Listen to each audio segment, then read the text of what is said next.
हाँ, मैं ज़िद्दी हूँ। मैं बहुत ज़िद्दी हूँ।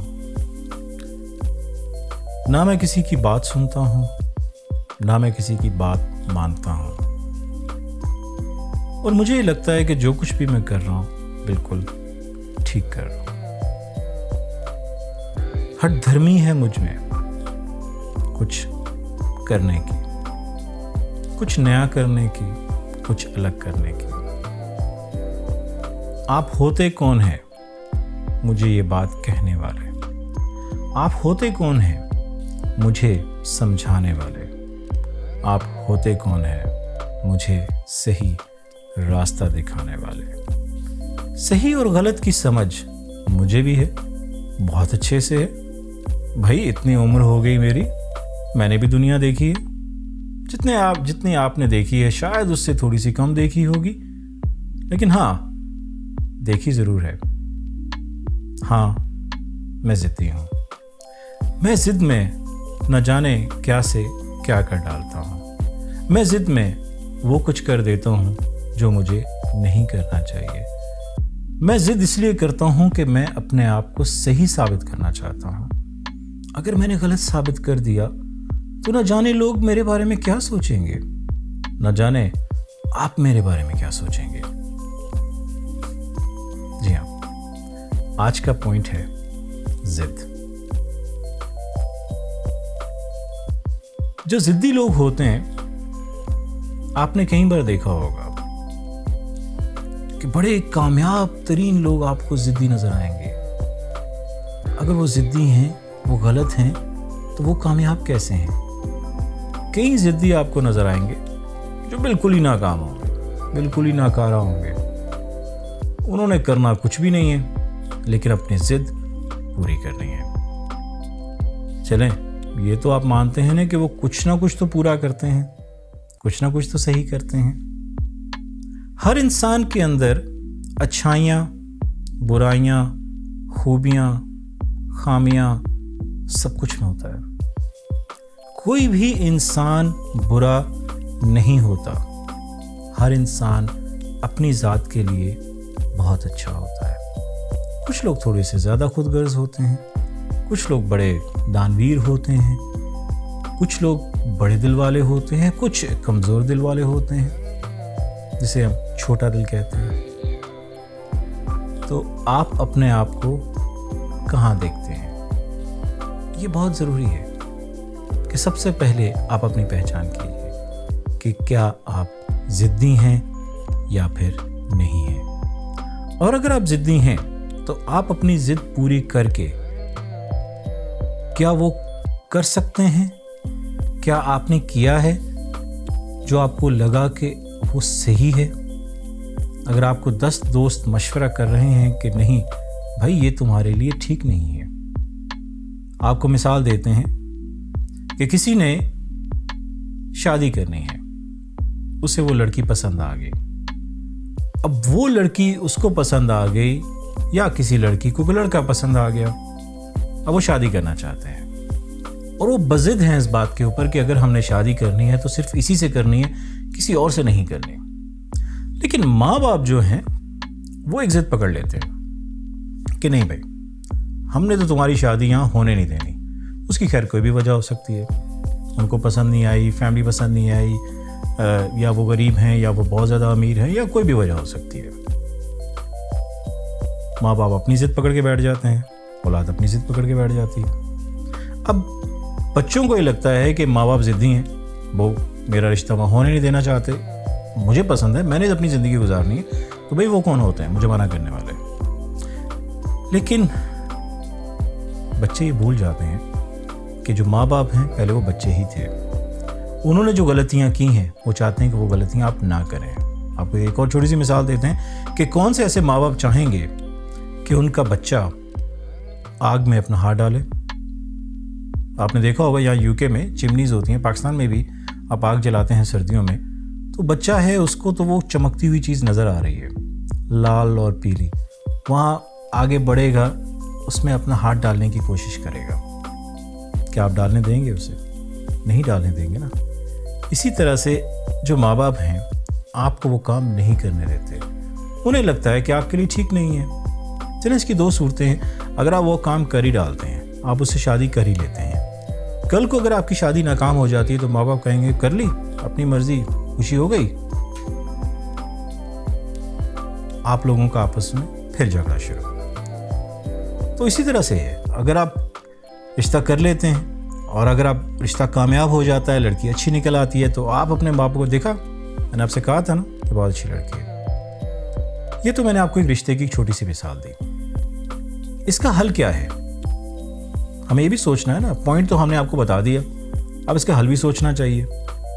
इसका हल ये है कि फौरी तौर पे इनकार करने से पहले थोड़ा सा उस पर गौर कर लेना चाहिए। किसी भी बात को फौरी तौर पे आप निगलेक्ट ना करें, फौरी तौर पे ना कहें। आप उनकी बात को सुने, समझें और उसके बाद कोई फैसला करें, उसके बाद कोई मशवरा दें। आप जानते हैं जो ज़िद्दी लोग होते हैं ना, उन्होंने अपनी ज़िद पूरी करनी होती है। अगर तो आप उनके बड़े हमदर्द हैं तो आप उनसे कहेंगे कि भाई तुम्हें ये काम नहीं करना चाहिए, ऐसे कर लो, वैसे कर लो, या फिर आप उनसे कहेंगे कि ठीक है आप कर लो, मेरे ख्याल से अगर मैं यहाँ होता तो मैं ये करता, लेकिन अगर आपको ठीक लग रहा है तो आप जाएं, आप करें जाके। जो करेगा उसको नुकसान होगा, यकीनन आपको भी तकलीफ होगी, लेकिन वो खुद तजुर्बा करके सीखना चाहते हैं। बहुत सारे ऐसे लोग हैं, मैं अक्सर मिसाल देता हूँ कि दो किस्म के लोग होते हैं इस दुनिया में। एक वो जो खुद तजुर्बा करके सीखना चाहते हैं और दूसरे वो जो दूसरों के तजुर्बों से सीखते हैं। अगर आपके पेरेंट्स हैं, आपके बड़े भाई हैं, आपके एल्डर्स हैं, आपके टीचर्स हैं, अगर उनको वो उस काम का एक्सपीरियंस है तो आप उनसे मशवरा कीजिए ना कोई भी काम करने से पहले। लेकिन इंसान जिद करता क्यों है? इंसान सिर्फ इसलिए जिद करता है कि उसे लगता है कि जो मैं सोच रहा हूँ, जो मैं करना चाहता हूँ वो बिल्कुल ठीक है, मैं गलत हो ही नहीं सकता। वो एक्सेप्ट ही नहीं करता कि मैं गलत हूँ। अब आप लगे रहते हैं उसको गलत साबित करने के चक्कर में, वो लेता है अपने आप को सही साबित करने के चक्कर में, तो ये आर्गुमेंट ना ख़त्म होने वाली है। तो बजाय कि इस आर्गुमेंट रखा जाए, इसको आप एक डिबेट बना लीजिए। अगर आप डिस्कशन को डिबेट की हद तक रखेंगे ना, तो उसमें सवाल होगा, जवाब होगा, सवाल होगा, जवाब होगा। जो सवाल पूछा जाए उसका जवाब दिया जाए, ना कि आप ऊंची आवाज़ में बोलकर सच्चे होने की कोशिश करें, एक दूसरे की बात को काट कर आप अपनी बात पूरी कर लें। क्योंकि जब आप बात कर रहे होते हैं तो आप इस नज़रिए से कर रहे होते हैं कि बस मैंने बात करनी है, दूसरा सुने ना सुने, या आप बात करते हैं दूसरे को समझाने के लिए, या जब जिसने जवाब देना होता है तो वो आपकी बात को सुन रहा होता है लेकिन सुन नहीं रहा होता। वो इस नज़रिए से सुन रहा होता है कि ये बात अपनी ख़त्म करे तो मैंने पहले से ही तैयार रखा हो कि मैंने इसका जवाब ये देना है। ये ऐसे ही है कि जैसे आप क्रिकेट खेल रहे हैं और बॉलर आपके सामने आया तो आपने पहले से ज़हन बना के रखा हुआ है कि इस बॉल पे मैंने ये करना है। नहीं, आप आने दीजिए, आपके जैसी करीब है, you have to be a good cricketer for that by the way. तो उसके बाद फिर आप डिसाइड कीजिए कि आपने कहाँ शॉट मारनी है।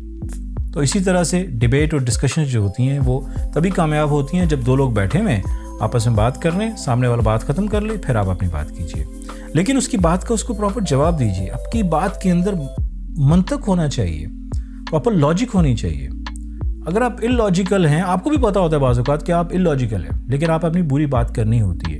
कहीं आर्गूमेंट्स चल रही होती हैं, दोस्तों में बैठे हुए, पॉलिटिकल बात चल पड़ी या किसी भी बात चल पड़ी, तो आपके पास लॉजिक्स नहीं होती। आप क्या करेंगे?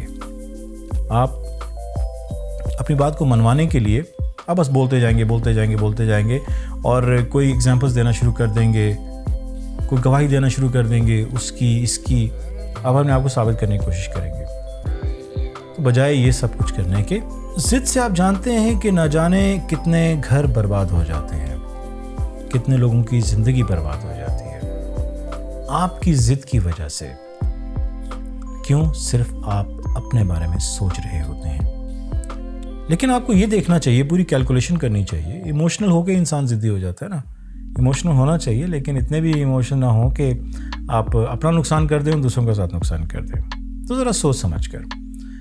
मैं मिसाल देता हूँ कि आपकी एक ज़िद है कि आपने ये काम करना है। फॉर एग्ज़ाम्पल ये शादी रिश्तों की बात, तो इसको ज़रा आप साइड पे रख देते हैं, इस पर हम बात कर चुके हैं। अगर आप करना चाहते हैं कोई कारोबार, कोई बिज़नेस करना चाहते हैं, आपको लगता है कि ये बिज़नेस जो है ये बड़ा सक्सेसफुल रहेगा, आपको लगता है कि ये बिज़नेस आज तक किसी ने भी नहीं किया, आपको लगता है कि जो आप सोच रहे हैं आज तक किसी ने भी ऐसे सोचा, लेकिन सबसे पहले तो इंसान ये गलतफहमी अपने दिमाग से बाहर निकाल दे भाई, कि जो काम आप करने जा रहे हैं, जो बात आप कर रहे हैं, वो पहले कहीं ना कहीं पूरी दुनिया में कोई ना कोई कर चुका होगा।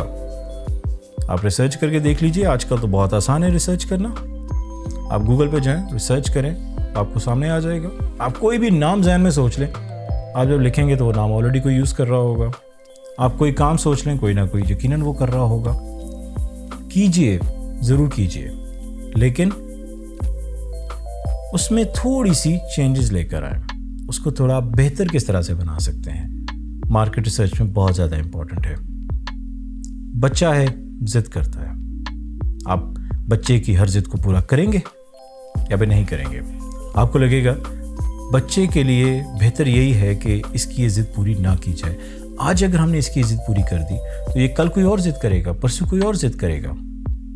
लेकिन कई लोग होते हैं परवाह नहीं करते, उसकी जिद पूरी कर दी, ठीक है, वो जिस तरह से उसने रोना शुरू कर दिया, माँ बाप क्या करते हैं, मोबाइल दे दिया हाथ में, उसने खाना खा लिया, मोबाइल दे दिया, वो अपना लगा रहा और आप अपने लगे रहे।